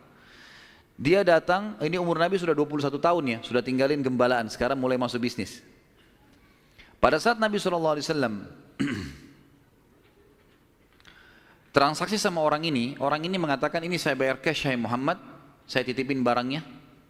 Setelah tawaf, saya akan ambil. Orang ini umroh, gitu kan. Tentu dengan cara umroh pada saat itu ya, mereka sambil menyembah berhala dan seterusnya. Ini syariat Nabi Ibrahim yang masih tertinggal. Ternyata orang ini setelah selesai umrah, dia pulang ke kampungnya, dia lupa kalau dia sudah transaksi dengan seorang masyarakat Mekah bernama Muhammad ini sallallahu alaihi wasallam. Maka orang ini pulang ke kampungnya, 3 hari kemudian baru diingat sama dia. Dia ingat dia transaksi. Kalau tidak salah bahkan kampungnya orang ini 3 hari dari Mekah. Jadi 3 hari pergi, dia setelah 3 hari perjalanan tiba di kampungnya, 3 hari kemudian baru ingat, sudah 6 hari.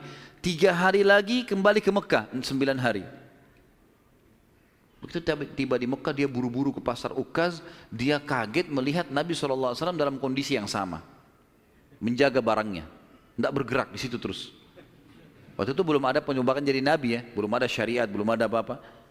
Lalu orang itu bertanya, hai Muhammad, apakah kau menunggu dari pertama saya terhadap kamu barang ini? Dia bilang iya, karena anda mengatakan suruh tunggu.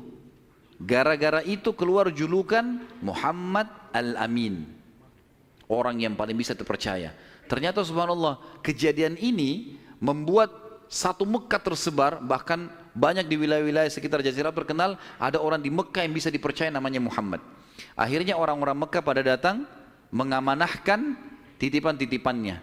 Dan semenjak itu Nabi SAW menjadi pedagang yang sangat sukses.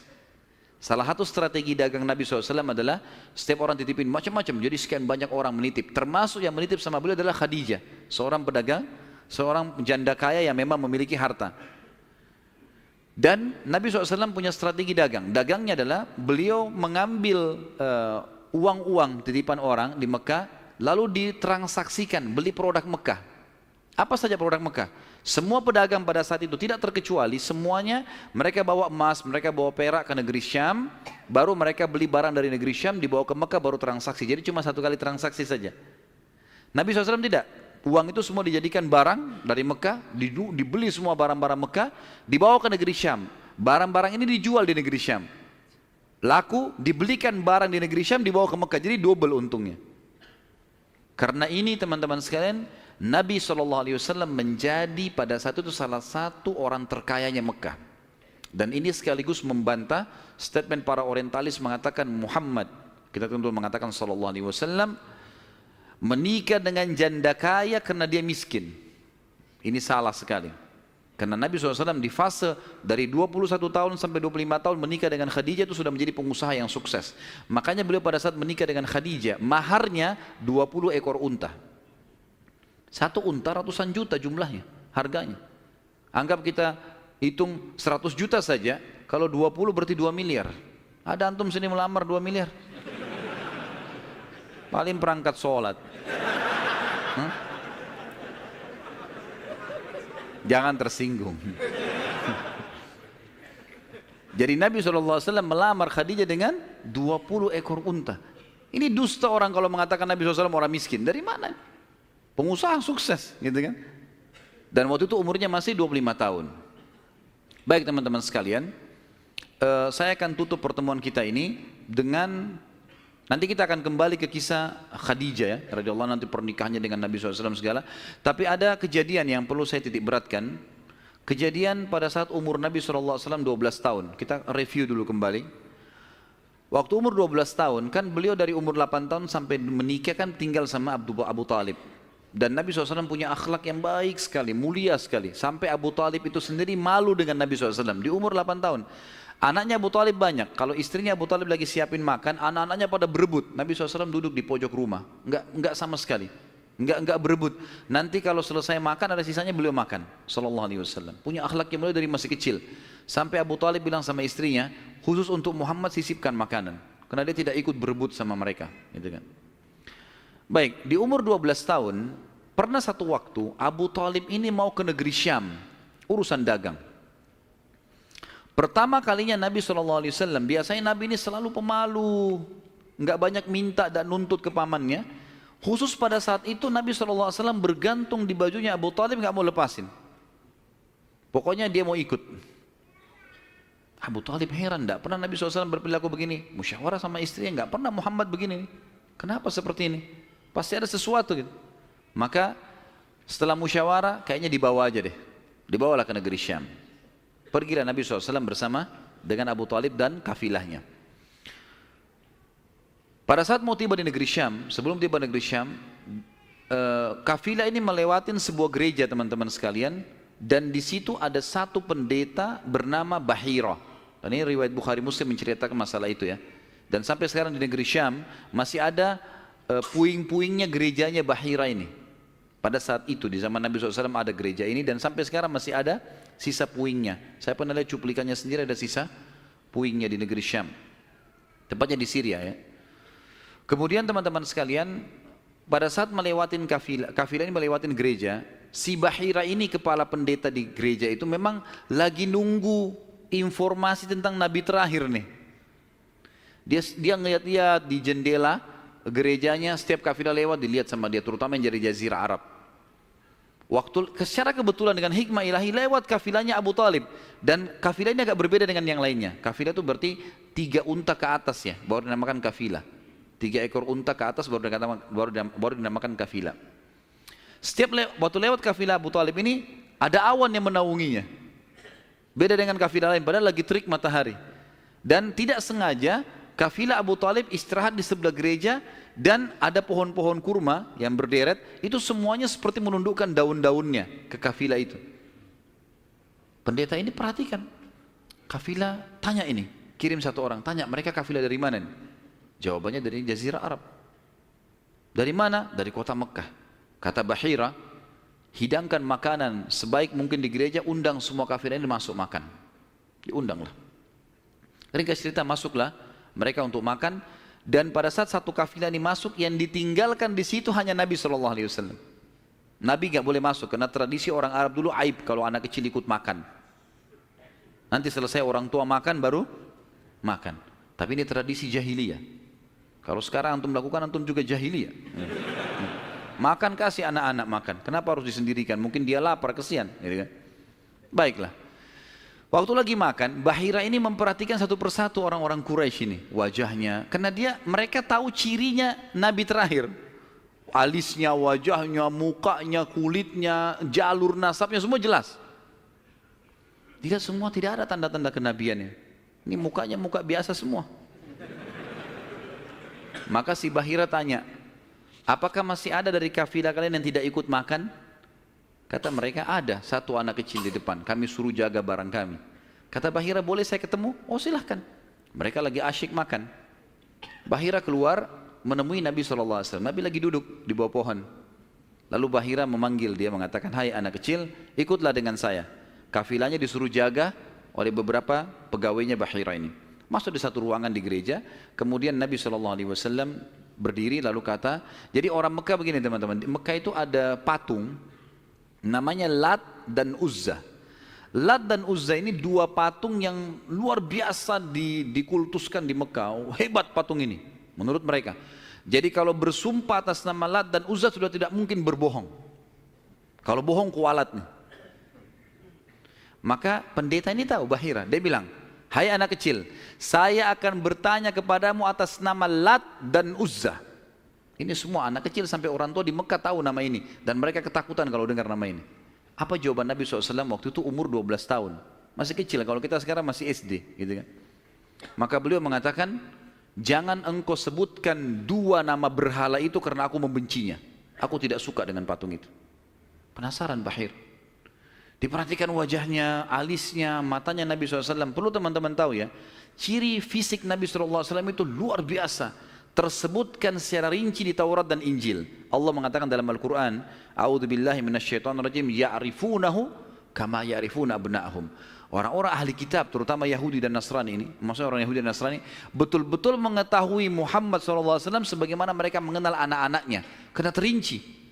Disebutkan dalam hadis, alis Nabi SAW seperti busur panah yang lebar, berwarna hitam dan tebal. Bola mata beliau SAW besar, kelopaknya, dan dipenuhi dengan bulu mata yang lebat. Bola matanya putihnya putih bersih, hitamnya hitam pekat. Hidungnya yang mancung, bibir, dahi dan pipi yang setara dengan wajah, tidak oval dan juga tidak bulat, gitu kan. Kulitnya sangat putih sampai Nabi SAW pipinya kemerah-merahan. Jadi sangat tampan, luar biasa. Sampai ahli hadis mengatakan kalau Yusuf alaihissalam diberikan sepertiga gagahan dunia, maka Nabi SAW memberikan seluruh kegagahan dunia. Tidak pernah ada orang melihat Nabi SAW tidak suka. Manusia terbaik, pilihan, paling sempurna nasabnya, paling sempurna ilmunya, fisiknya, segala-galanya. Bahira memperhatikan Nabi SAW, ini semua ciri yang disebutkan dalam Injil ada. Dia masih bimbang, dia ingin buktikan satu hal. Apa itu? Dalam Taurat dan Injil juga disebutkan Nabi, setiap Nabi itu punya tanda kenabian. Apa tanda kenabian teman-teman sekalian? Sebuah daging yang menggumpal di pundak sebelah kanan. Dan daging itu berwarna merah kehitam-hitaman dan dimiliki dengan atau memiliki bulu yang lebat. Maka Bahira berkata, hai anak kecil, apa kau izinkan saya untuk melihat punggungmu? Dia mengatakan, iya silakan. Dibukalah oleh Nabi SAW. Begitu dia lihat tanda itu, lalu Bahira menciumnya dan mengatakan, kaulah orangnya. Tapi garis bawah satu hal ya, tanda ini tanda kenabian. Sudah selesai dengan Nabi Muhammad SAW. Jadi kalau di punggung antum ada dusta semua itu. Tidak ada hubungannya sama Nabi. Loh ya, karena banyak orang yang ngaku-ngaku Nabi nih. Kata Nabi SAW akan datang 50 dajjal, pendusta. Setelah aku meninggal, mengaku semuanya Nabi. Mereka semua pendusta, aku penutup para Nabi dan Rasul, gitu kan. Karena ada orang mengaku gitu. Jadi ini khas untuk Nabi-Nabi dan sudah ditutup dengan Nabi Muhammad SAW. Sudah habis ceritanya. Nah, jadi kalau ada yang gumpal-gumpal itu daging numpang aja. Pada saat itu Bahira pun membawa Nabi SAW masuk ke dalam ruangan makan lalu berkata, siapa walinya anak ini? Wali, ya. Siapa walinya anak ini? Kata Abu Talib, saya ayahnya. Abu Talib berkata, pamannya. Kata Bahira, tidak mungkin kau ayahnya.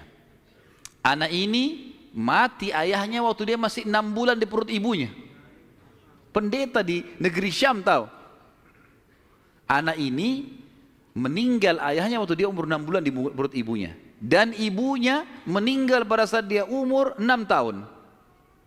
Serta dia dibina dan dididik. Dibina itu maksudnya dikasih, kalau bahasa Arab itu bina itu berarti seperti bangunan itu dibanguni, dididik, dibesarkan dan seterusnya oleh kakeknya sampai umur 8 tahun. Dan kalau kau benar kerabatnya, kau adalah pamannya. Abu Talib kaget, dari mana anda tahu semua itu? Benar semua.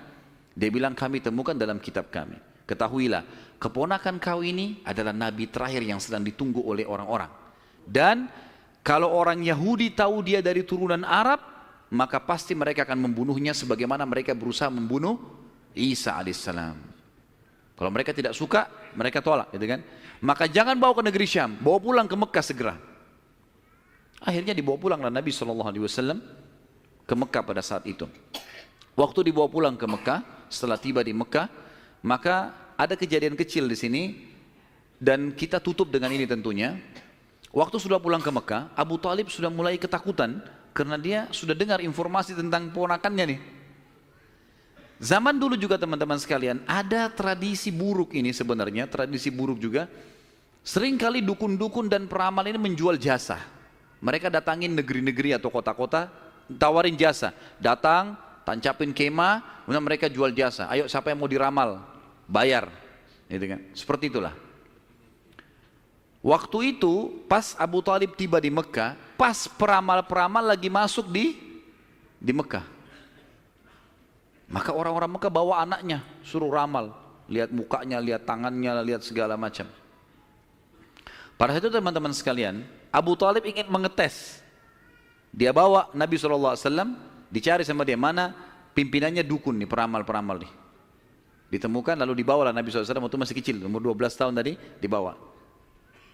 Terus pimpinan peramal itu dalam kisah, dalam buku-buku sejarah disebutkan memandang Nabi SAW dengan pandangan yang sangat tajam.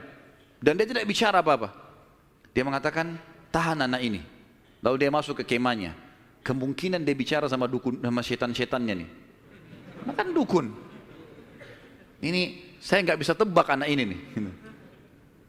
Abu Thalib lihat pimpinan ini, biasanya dia kalau anak-anak Mekah datang, oh ini nasibnya begini, sudah bawa, bayar.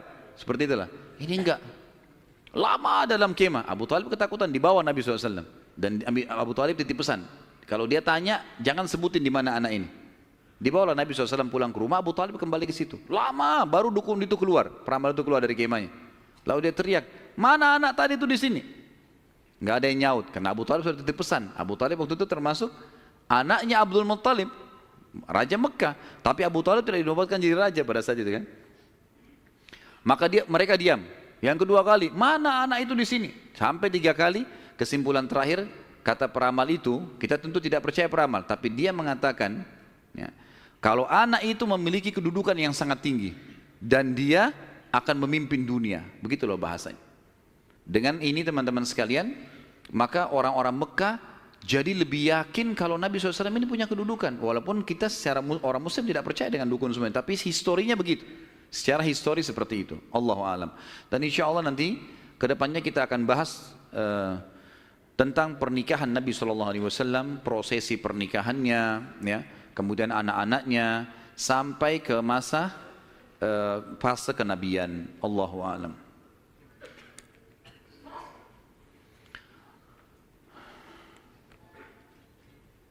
Saya akan baca pertanyaan dan saya berharap pertanyaan sesuai dengan tema teman-teman sekalian.